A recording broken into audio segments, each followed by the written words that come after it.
Doctor Eduardo Barcesat, Néstor Zula, ¿cómo le va? Bien, eh, las hay regionales, internacionales, pero también hay vías nacionales de impugnación de lo que ha ocurrido respecto de la expresidente y esta inadmisible sentencia que dictó la Corte Suprema de Justicia de la Nación. Así que voy a resumir previamente cuáles son las regionales e internacionales y qué efectos pueden tener.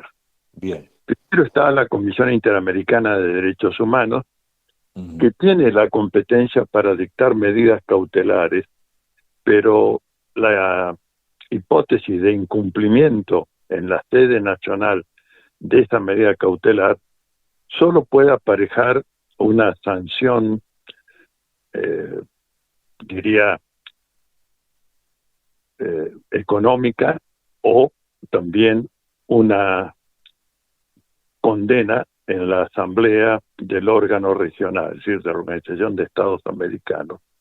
Sí. Dicho de otra manera, que para ejecutar cualquier resolución que disponga la inmediata soltura y el reexamen de la causa, tiene que haber un cumplimiento por parte de la justicia argentina. Y ese cumplimiento ya se ha venido resintiendo en el último tiempo, particularmente con la actual Corte Suprema de Justicia de la Nación, que establece que los pronunciamientos de estos organismos son de cumplimiento voluntario para la jurisdicción nacional. Es decir, Ah, si no les bien. gusta, no lo aplican y No es vinculante. aguardan las sanciones que, repito, pueden ser económicas y o diplomáticas, pero no el cumplimiento coactivo de la decisión del órgano regional.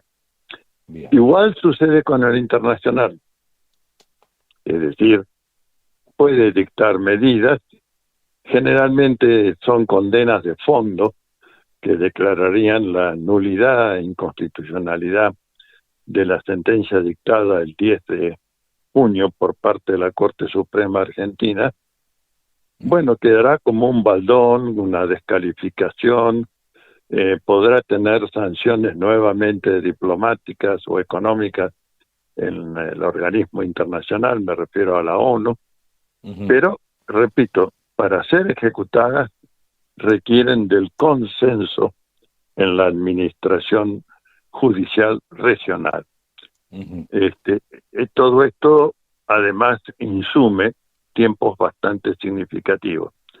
Ujú. Quizás la más pronta, no lo entendamos en términos de días, es la de la Organización Regional Comisión Interamericana de Derechos Humanos.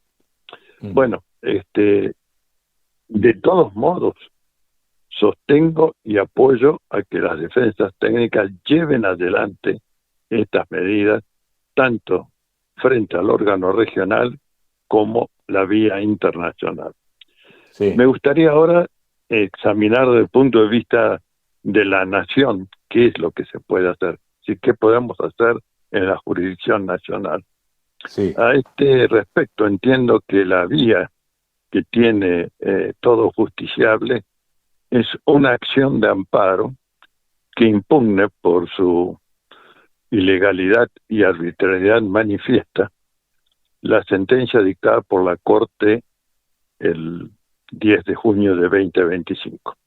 Voy a dar los elementos que he aportado para el amparo que estoy patrocinando, Ajá. que lo promueven integrantes del Colegio de Abogados de La Matanza, provincia de Buenos Aires, invocando un tríptico violatorio.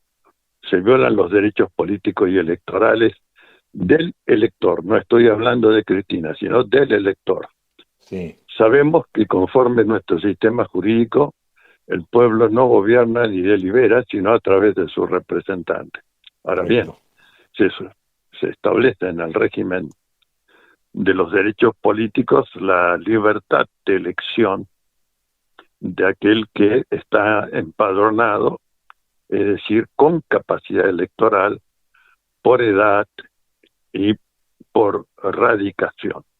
Bueno, aquí esto se ha vulnerado. El fallo de la Corte, con esta inhabilitación a perpetuidad, ha producido un efecto de muerte civil y política respecto de la expresidenta de la Nación.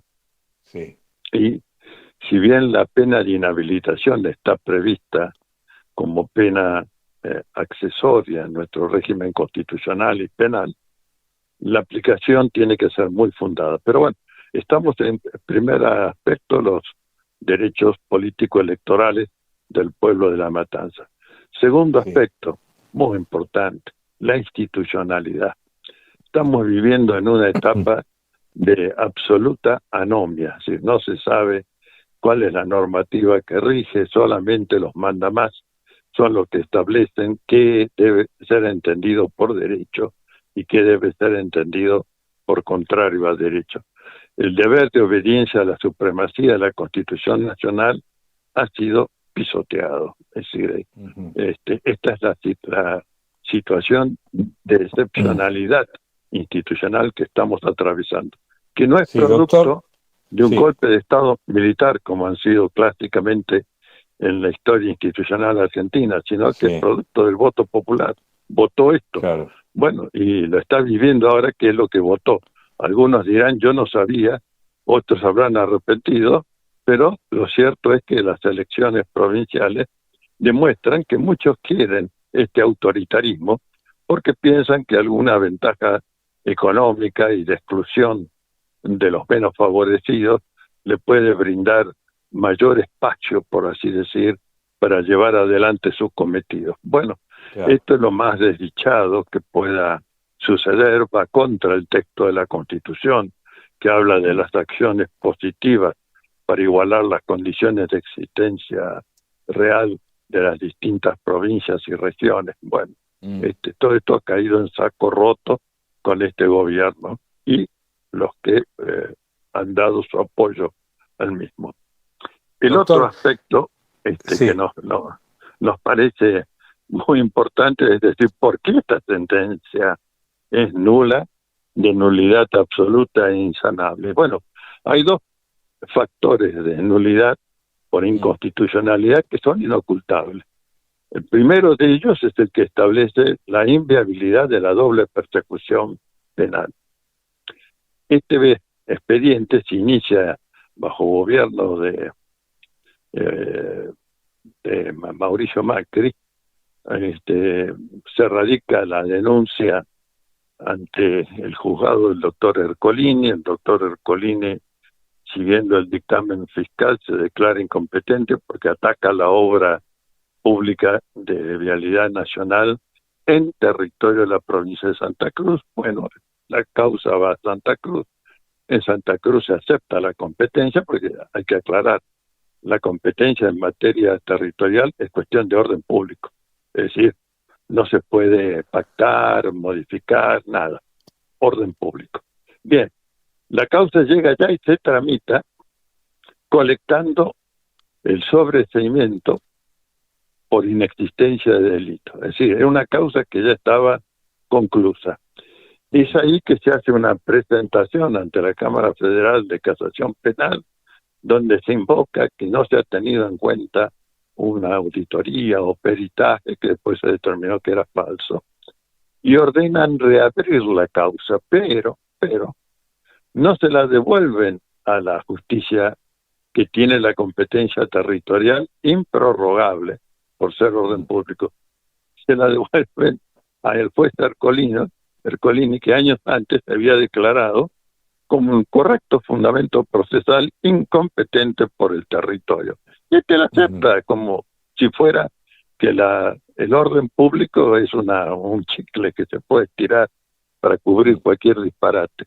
Bien, entonces ahí sigue la causa adelante con la condena que conocemos. ¿Cuál es el segundo factor que no es el quiebre del principio universal de la inviabilidad de la doble condena penal? La Corte pretende zafar esto y mete la pata más. ¿Por qué? Porque dice, en el primer tramo del juicio, la presidenta no fue convocada a la causa y debería haber sido convocada a la causa. Ahora, ¿por qué mete la pata? Mete la pata porque la única persona que no interviene en la orden de pago de los certificados de obra pública es el presidente de la Nación.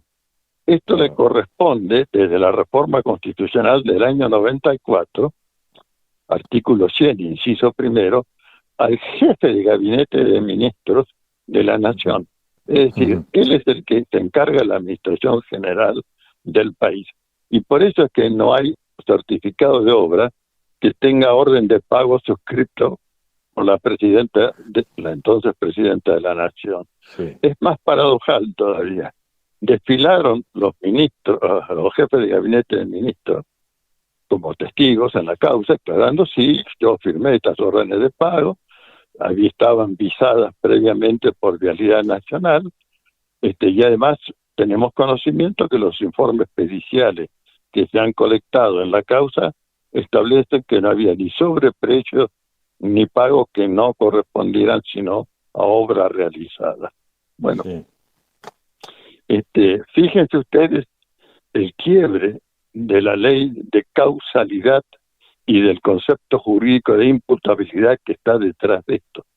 Claro. Si alguien no ha provocado un resultado determinado, no se le pueden imputar que no sea por convirtiendo el derecho en una magiciencia. La responsabilidad por ese obrar, que es pensado como dañoso, aunque los resultados periciales que no fue dañoso. Bueno, más disparate no puede haber en esto, y creo que estas dos causales en una acción de amparo deben prosperar y tirar abajo. Finalmente, sí. Voy a hablar de la ética en la función jurisdiccional. Cuando hay un tribunal, que la ley que regula la integración de la Corte fija que tiene que tener 5 miembros, cuando por la razón que fuere hay vacancias, se tiene que sortear entre los conjueces de las cámaras federales de todo el país, los conjueces presidentes de cámaras federales de todo el país, para suplir la vacancia. Así que por lo menos tendrían que haber convocado, mediante este sistema de sorteo informático, a 2 presidentes de cámara. Hubiera sido seguramente un soplo de aire fresco en una corte que está absolutamente desprestigiada. Podría todavía avanzar un paso más y decir, después de la presión mediática y las expresiones inoportunas que hubo de parte de uno de los ministros de la Corte Suprema, lo correcto es que se hubieran apartado los 3 y sortear una corte de conjueces con 5 integrantes que pudieran examinar esta causa plagada de irregularidades y dar entonces su veredicto. No lo han hecho, y así estamos en esto que es el paradigma del lawfare, ¿sí? De la guerra judicial o persecución judicial, donde el relato es ficcional, que significa no se corresponde con hechos de la causa, la valoración que ha hecho el tribunal, y se trata realmente de un desprestigio que golpea la Academia de Derecho, que golpea la racionalidad exigible de las prácticas jurisdiccionales, en definitiva, un peldaño importante de caída en la institucionalidad argentina. Doctor Barcesat, ¿me podría, por favor, ampliar en qué puede influir la apelación ante la Corte de La Haya y si eso es vinculante?